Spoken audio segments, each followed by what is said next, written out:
We are stewards of 1/3 of the world's ocean, and I commend the efforts of Fiji as our ocean political champion for our region and urge all partners to mobilize our efforts together. Our goal is articulated in the 2050 strategy for the Blue Pacific continent is that Pacific region, ocean, and environment are sustainably managed and resilient to threats. This goal cannot be met if our climate ambition is not met. And we continue to see the devastating impacts of climate change on our ocean, which includes sea level rise, forcing communities to shift from their homes, warming of the waters, and deoxygenation, stressing marine animals, and changing the migration patterns of critical fisheries. Yet, we're also seeing another coral bleaching event and frequent extreme weather events that are devastating our communities. Our blue ocean continent for decades led on global action, ocean action, advocating for securing the inclusion of Sustainable Development Goal for the ocean, SDG 14. And at home, by walking the talk means that we manage and conserve critical ocean ecosystems in our blue Pacific, including mangroves, coral reefs, seagrass, and I think the deep sea. Since COP23, the Blue Pacific has stepped up its advocacy on the ocean climate nexus within the UNFCCC process. We know that sustainability of our ocean depends on keeping 1.5 alive. This is the Sealane we want to build for our Pacific. A Sealane that involves ocean initiatives of the Pacific, all working to bolster our efforts and priorities for a blue COP in 2026. We must continue to strengthen the ocean platform in the UNFCCC process and deliver action-oriented outcomes for the ocean. This side event builds on the discussions in 2023 on accelerating blue action for climate.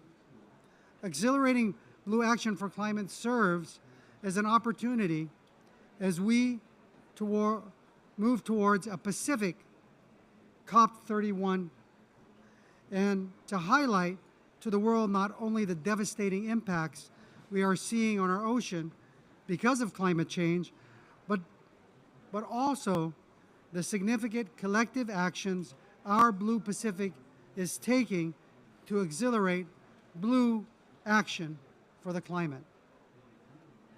Collective actions like unlocking Blue Pacific prosperity, or we like to call UBPP. At COP28, the Unlocking Blue Pacific Prosperity Initiative was launched, which aims to deliver our goals of 100% effective ocean management, resilient food systems, and sustainable financing. Investments are underway, but we need more to ensure its potential is realized. We are now calling on a diverse coalition of investors to help us achieve transformational impact for our Blue Pacific. Looking to COP31, we have opportunities to elevate the ocean nexus in our climate negotiations, deliver our regional collective actions in the 2050 strategy for the Blue Pacific continent, and to build new and enduring partnerships for ocean action. the COP31 must be a Pacific COP, and it must be held in Australia. I thank you, and Oman Masula. Mr. President, since you have another event right after this, you are free to leave. But can I ask for a moment to take a picture with fellow Fred before your departure, please?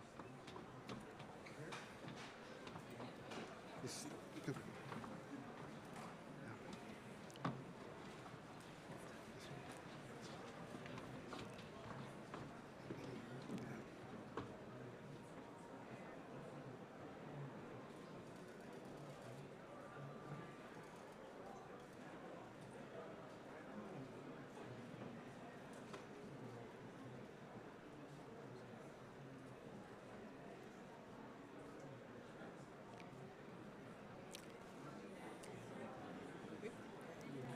Thank you. Thank you. Thank you.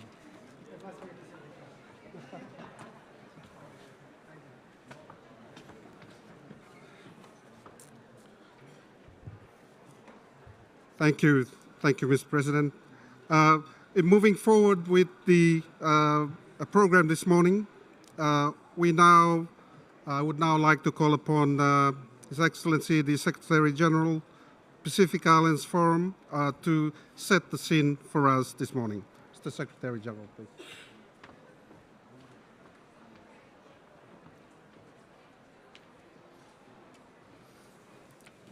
That's okay.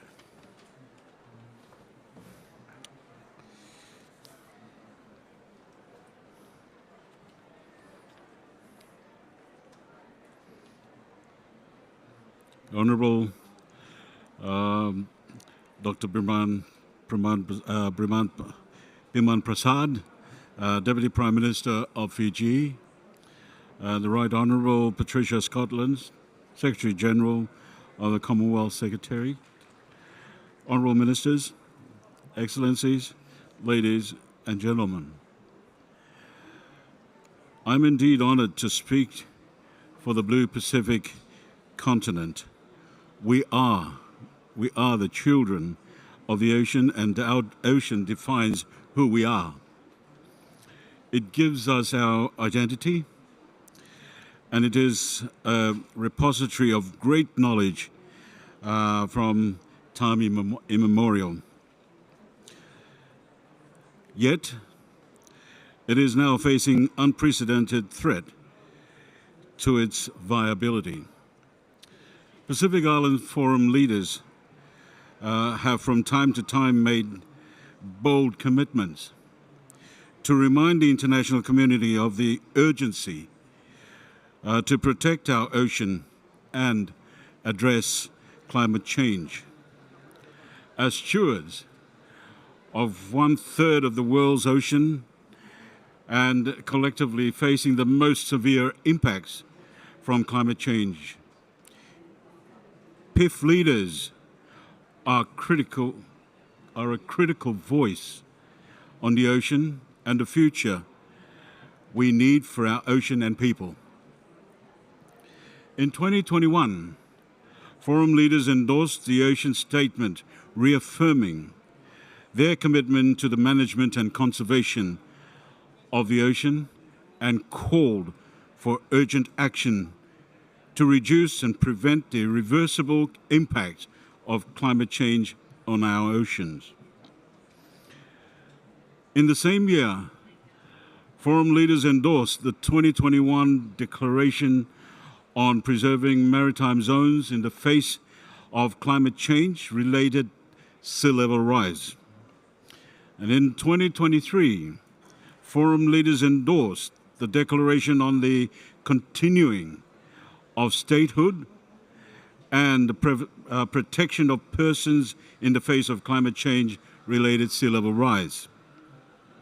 To date, we continue to call on other states and the international community to formally support both our declarations.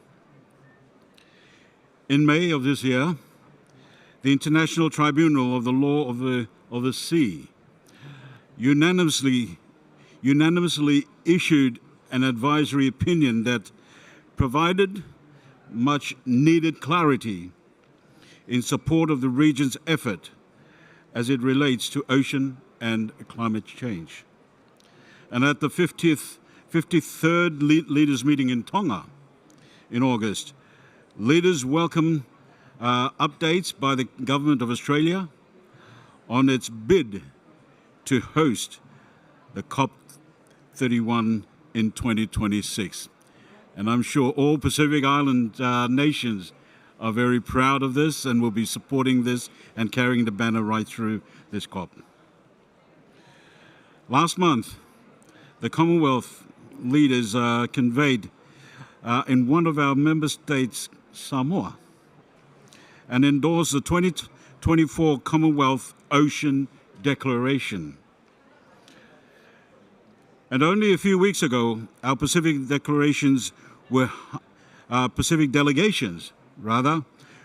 at work in Cali, Colombia, at the CBD COP to map out the implementation of the Target 3, the effective protection and management of 30% of the world's terrestrial, inland water, and coastal and marine areas by the year 2030. I am also hopeful that the BBNJ agreement that we all worked hard to achieve will enter into force in a timely manner. Next month, Pacific Island states will be participating at the public hearing on the request of an advisory opinion in the obligation of states in respect of climate change before the International Court of Justice to advocate for our regional positions. Pacific Island Forum leaders have also endorsed the establishment of the Pacific Resilience Facility, a Pacific-owned and led climate and disaster risk financing solution that responds to the challenges faced by the Pacific in accessing multilateral funds. This facility is intended to achieve resilience in our communities who are battling these challenges at the front lines of a climate change emergency by providing equitable financing. We call on the multilateral funds and partners to rethink access and support the Noble Pacific Initiative by contributing to its success. The threat of migration of tuna biomass to other regions of the globe, for example, as warming in the Pacific waters begin to increase, will be a game changer for the worse, given the reliance of Pacific economies on fisheries. Is this type of economic loss that is envisaged under the Loss and Damage Fund as associated with adverse effects of climate change? We think it is and should be. The Pacific has been front-footed about ocean climate nexus as we confront the triple planetary challenge of biodiversity loss, climate change impacts, and pollution. We are calling on the world to join us in this urgent mission. We don't want to be disproportionately shouldering the burden of caring for our ocean, but the impacts of climate change are impacting upon our lives as people of the oceans. Building the momentum and working to strengthen the ocean platform in the UNFCCC process is key to understanding the climate system in a holistic way. On this note, may I conclude my remarks by commending the Pacific political champions at this event for the hard work to date on our Pacific goals for 1.5 to stay alive. I wish you all a constructive session today, and I thank you.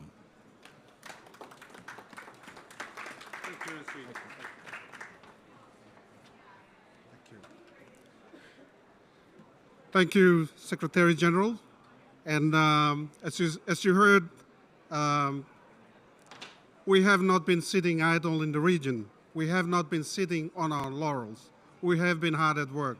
And so we call on those who continue to pollute to do the right thing and step up and meet your obligations. So thank you for the scene setting, SG, and we can now move on to our next part of the program. But I wanted to share quickly, to borrow a quote from my friend Pio in the back about the cat's call or the cat's cry, and that is, keep 1.5 alive and put oceans on the agenda. So with that, can I now invite the panels, Madeline, if you can usher them to the place. Thank you.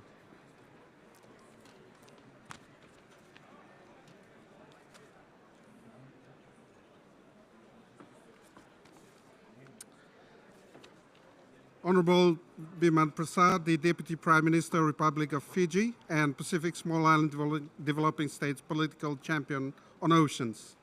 Honorable Mona Ainu, new Minister for Natural Resources and Pacific Small Island Developing States Political Climate Champion on Gender and Social Inclusion. Right, Honorable Patricia Scotland, Secretary General of the Commonwealth of Nations, and Ambassador, Miss Lark is in here on behalf of the Ambassador of Australia. So thank you very much for availing us of some time this morning to join these very important discussions. Perhaps the first question I would put to the Honourable Prime Minister.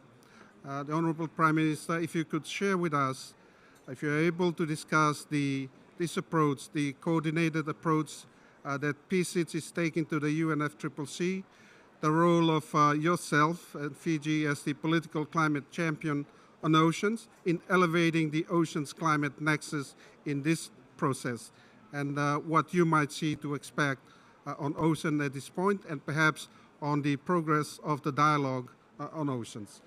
Thank you very much, Honourable Minister. Thank you. Thank you, Commissioner, and good morning to all of you, Secretary General, ministers, friends.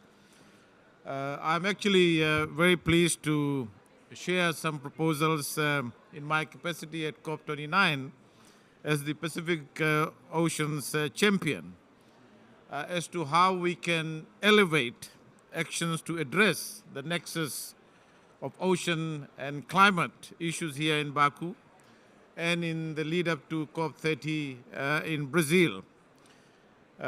Through this year's Ocean Dialogue, held in June, we have highlighted the importance of coastal and marine adaptation through ecosystem-based approaches and the untapped potential of ocean-based energy systems. It is therefore very important that our negotiators working on the new collective codified goal, NCQG, Global Goal on Adaptation, and the work streams on the agenda related to mitigation work in attention and treatment of these issues into the decision text. I think that's very important. And without the requisite financing, required attention to these opportunities and commitment to technology transfer that can support our blue economies, our leadership and ambition will not be backstopped by the means of implementation. Further, it is not just about us.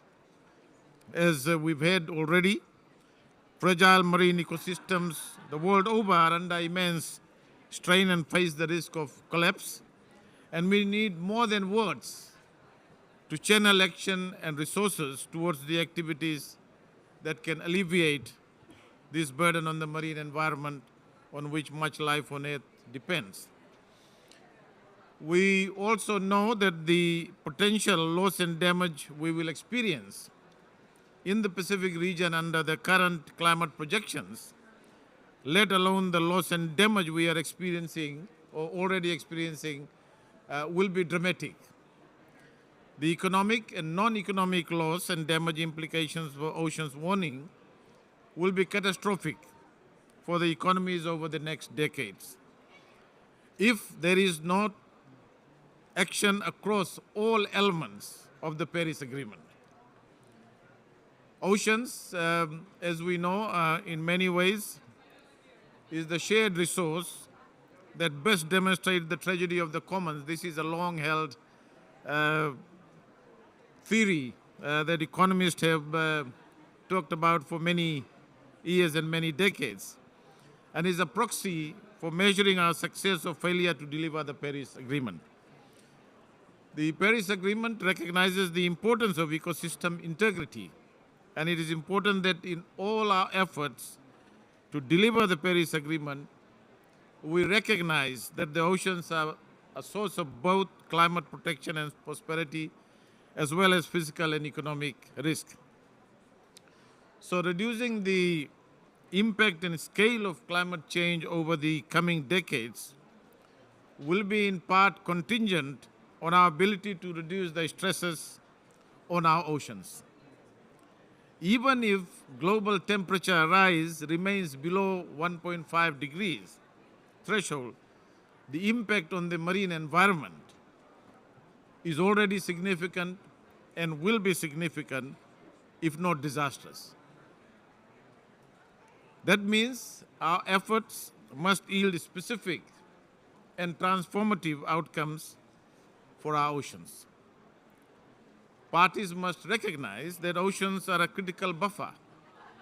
By absorbing both heat and carbon, these environments play a central role in reducing the global heat.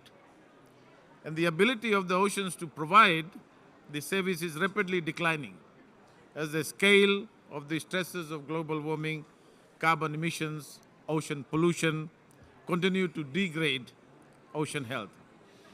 So to accelerate the Blue Action for Climate Change, at COP28 in Dubai, Fiji, Kiribati, and Palau, in partnership with the Pacific Ocean Commissioner, launched the Accelerating Blue Action for Climate Initiative as a vehicle to step up action on the ocean climate nexus and on the Pacific's priorities between COP28 and COP31. And today we've heard from Pacific ministers in various forums, and in this week on the various milestones and elements of the Pacific Ocean leadership. So we need to reflect on the opportunities and priorities that we need to take forward from Baku to Belém. At the core of our efforts is Pacific regionalism. We talk about deeper and more meaningful regional integration, regionalism. Our collaboration is vital in the fight against ocean degradation and climate change, because as large ocean states, we oversee vast ecological wealth, rely on the environment for the health of our economies, while also being particularly vulnerable to any changes to that same environment. So as a result, we require specific resources to adapt our economies and protect both our people and environment. Pacific nations for a long time have been leading advocates for integrating ocean health into global climate policy and across various international forums over a long period of time. We have faced challenges securing resources through the convention and on biodiversity, despite many Pacific nations are establishing marine protected areas to preserve biodiversity, regional agreements to create large contiguous conservation zones that project migratory marine species and coral reefs. And this only intensifies the importance of our efforts under the UNFCCC.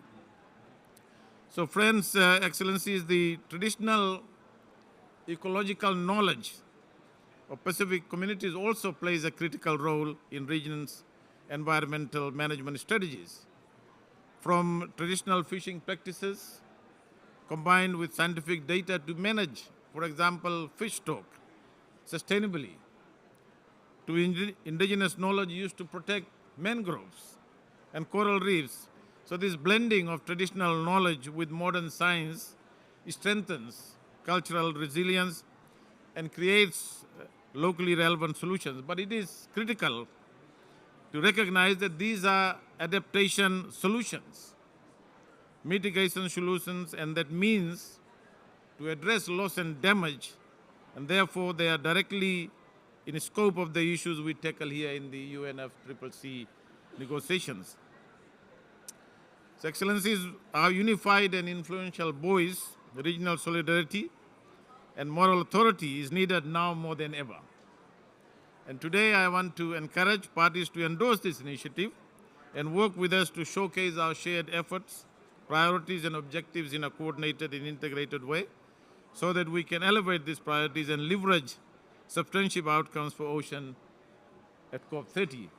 And also, to conclude, we look forward to the Pacific COP, COP31, and as the Secretary General of the Forum has said, that we look forward to jointly hosting COP31 with Australia in 2026. I hope, Commissioner, that I've answered your questions. Thank you.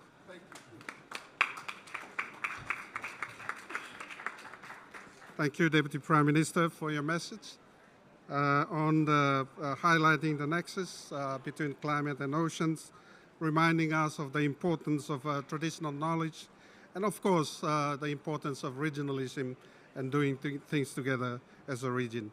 And of course, looking ahead to a possible Australia-Pacific COP in 31. So with that, Minister Anu, if I could turn to you, we would be grateful to hear about why the ocean climate action must be inclusive, and perhaps about the innovation and ocean action happening in Nuya, for example, through the Now Trust. The floor is yours, Minister. Thank you. It doesn't work. Can you hear? Okay.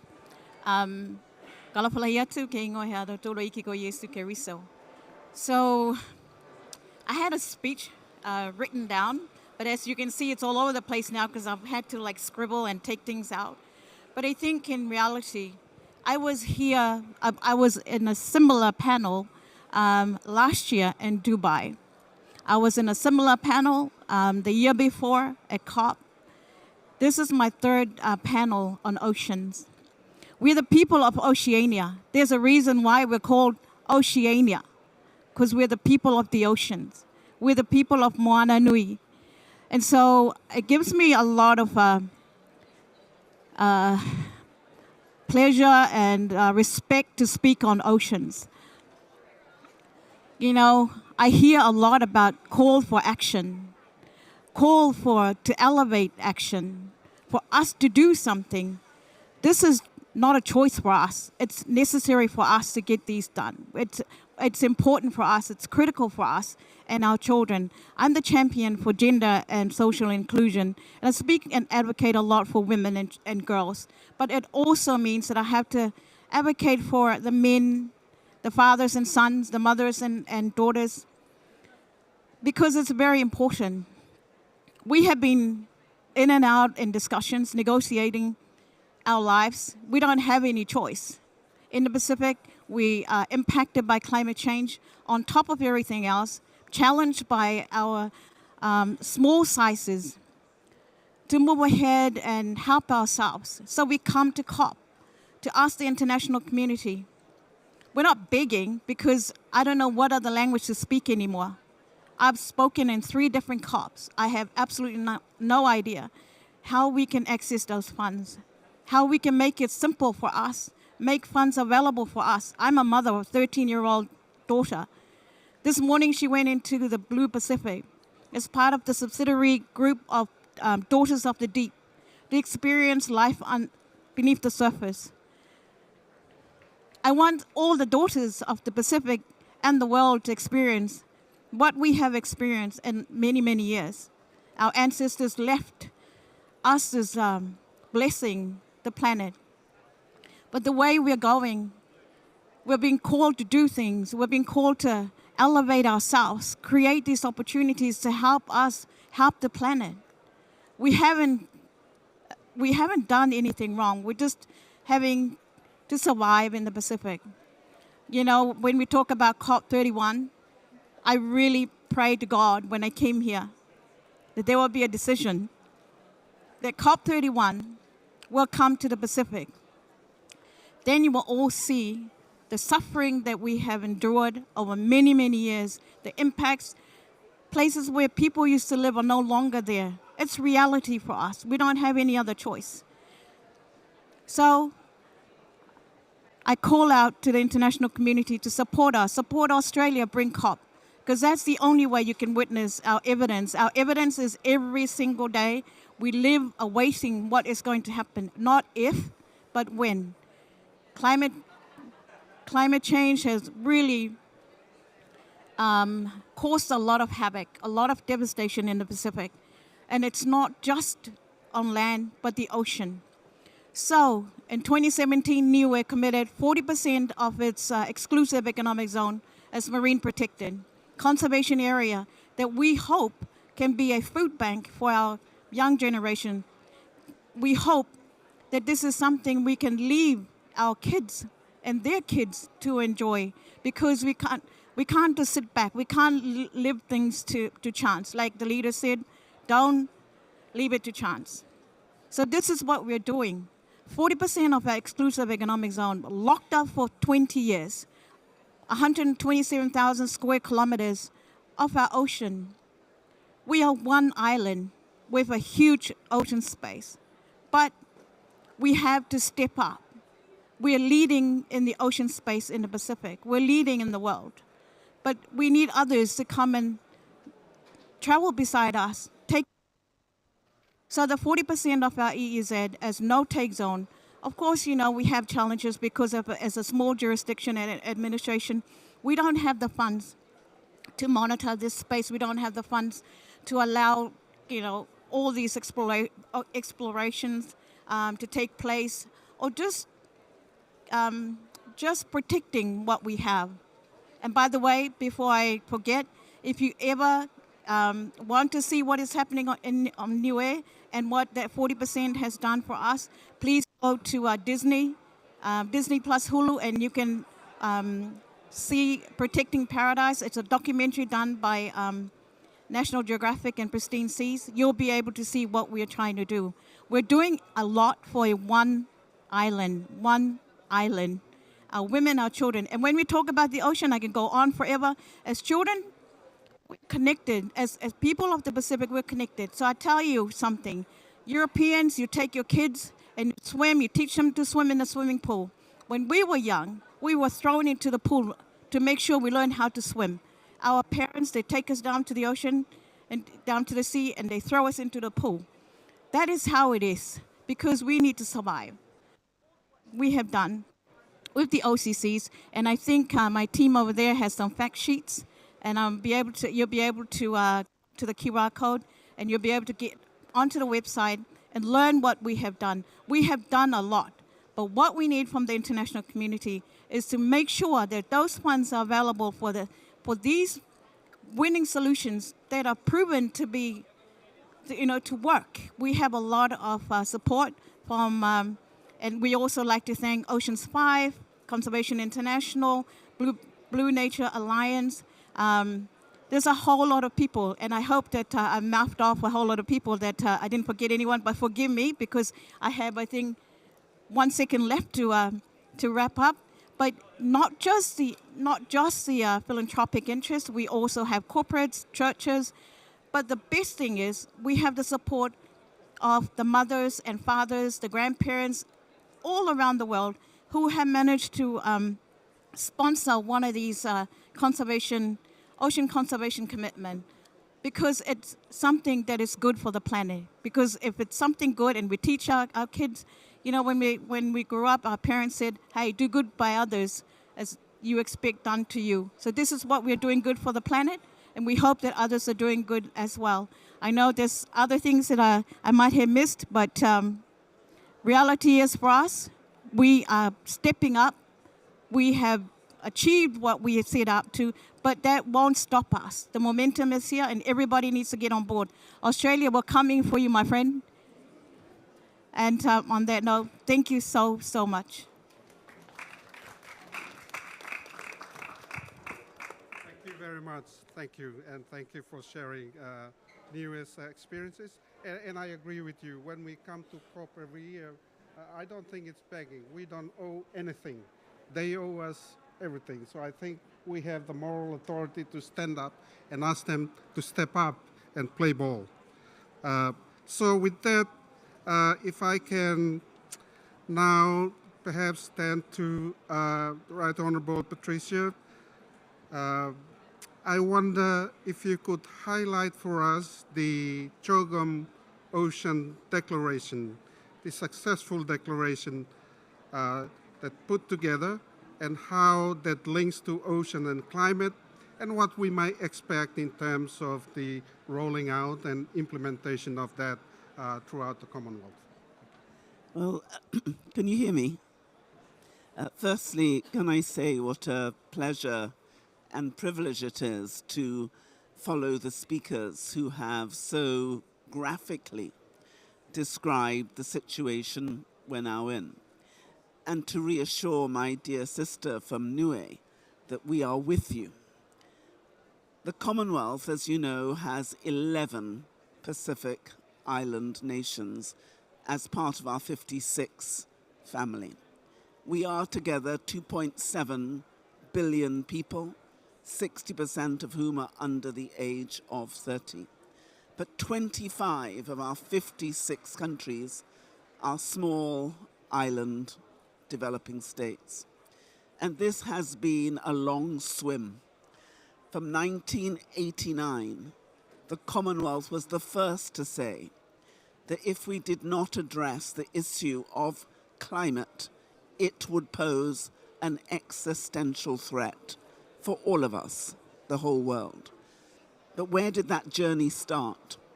The journey started with the small island developing states, which we like to call the big blue ocean states, the boss states.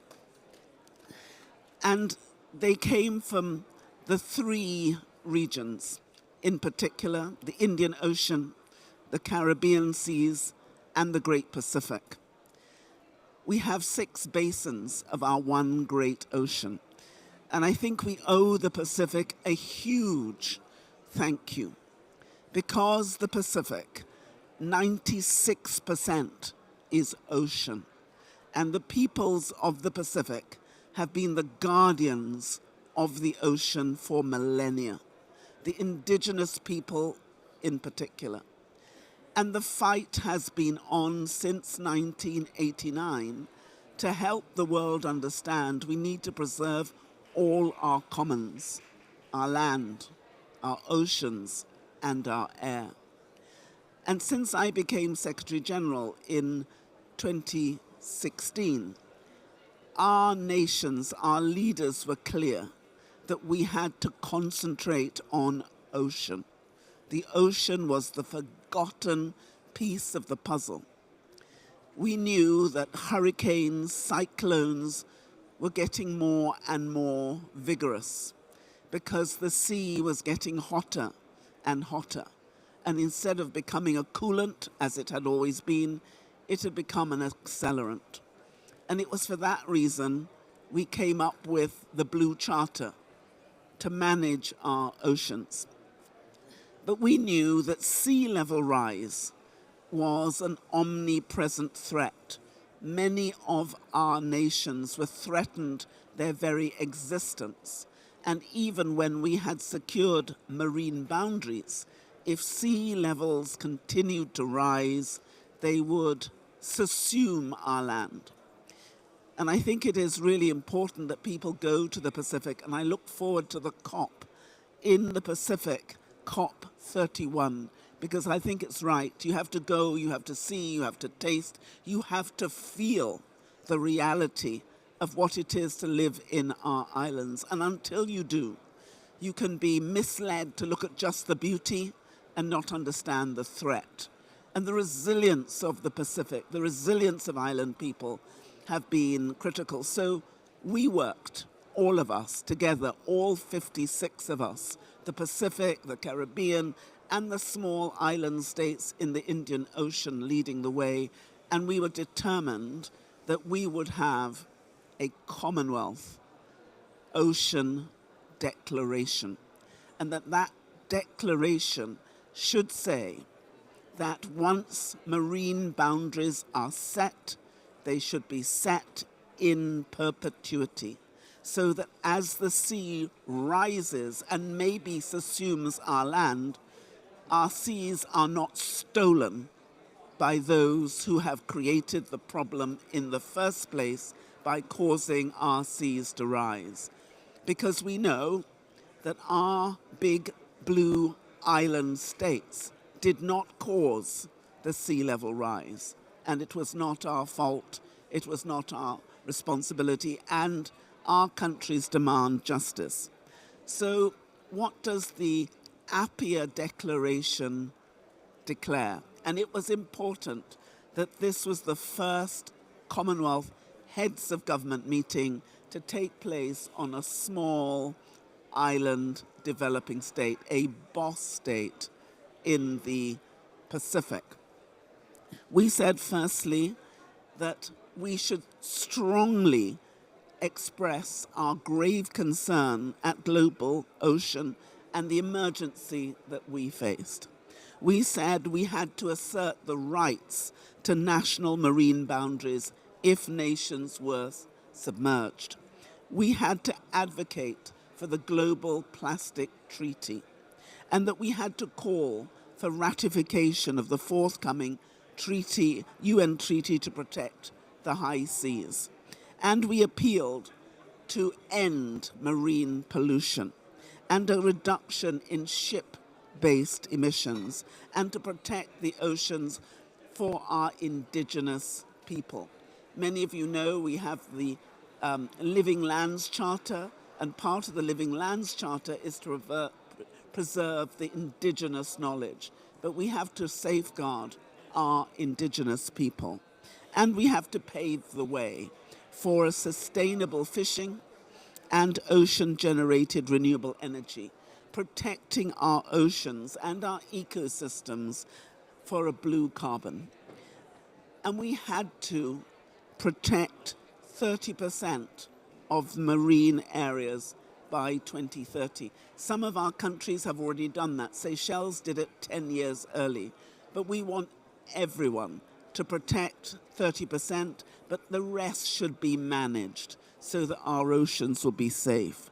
And we are setting the agenda for 2025 UN Ocean Conference. So this is our way forward. But we need the money.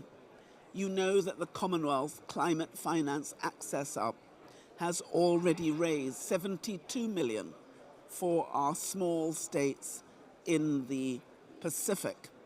You know that overall we have more than 366 million. But we are going one step further because we are launching common space, because the geospatial data that's now available means that we need to mine the data to get the right results and get more for our countries. And I want to end by just giving an example of what we have managed to do with Fiji. Fiji needed a nature-based seawall, and we were struggling, all of us. And we know that 23 other small island states need a seawall. So together with UNITAR, UNISAT, the British Space Agency, ourselves, we got the data, we put it into an AI simulator, and within 12 months, we had been able to make an application to the Adaptation Fund and got for Fiji 5.7 million for their seawall. And that partnership with our islands has been the difference. I hope every island who needs a nature-based seawall can now get it, because we need money at time, with speed and at scale. But it's going to take all of us. All of us have to fight and not give up. And so I thank everyone who's been part of this journey and say our journey is not at an end, but we are winning. So please, do not give up.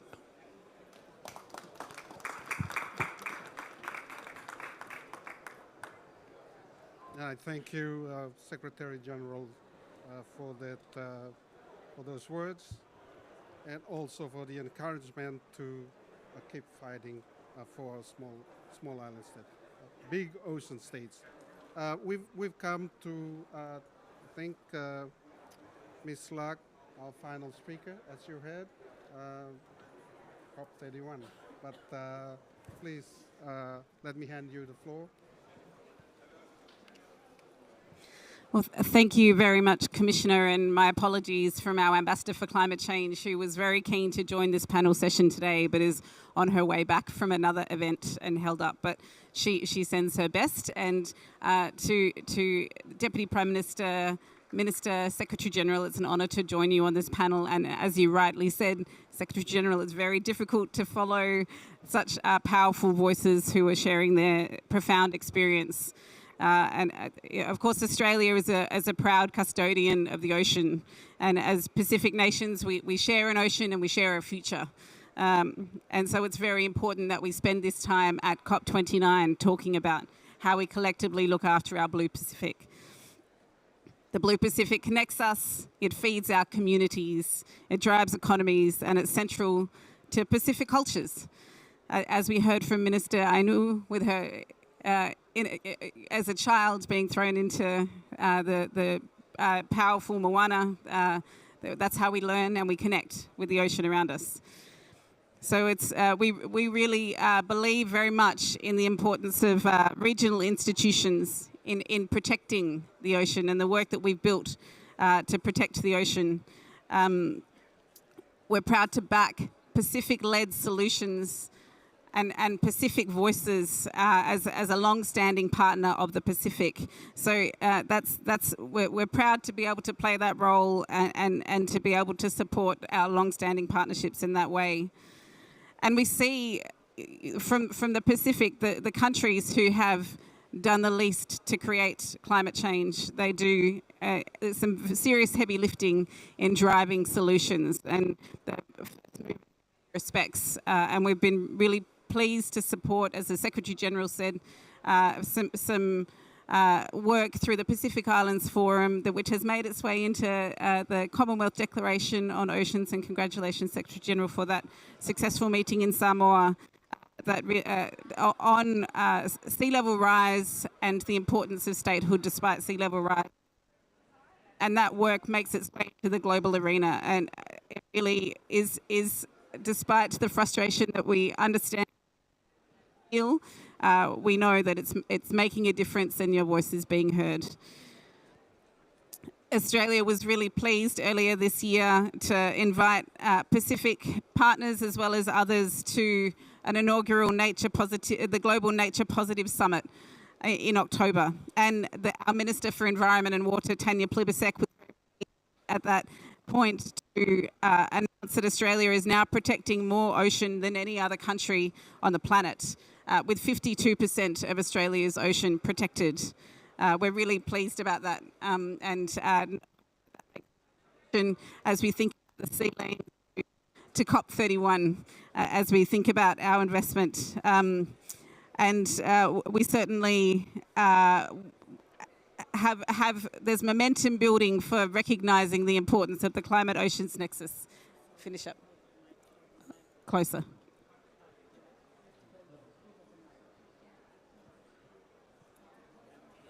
I'll put my hand here. All right. Does that mean you've heard nothing? Yeah, okay.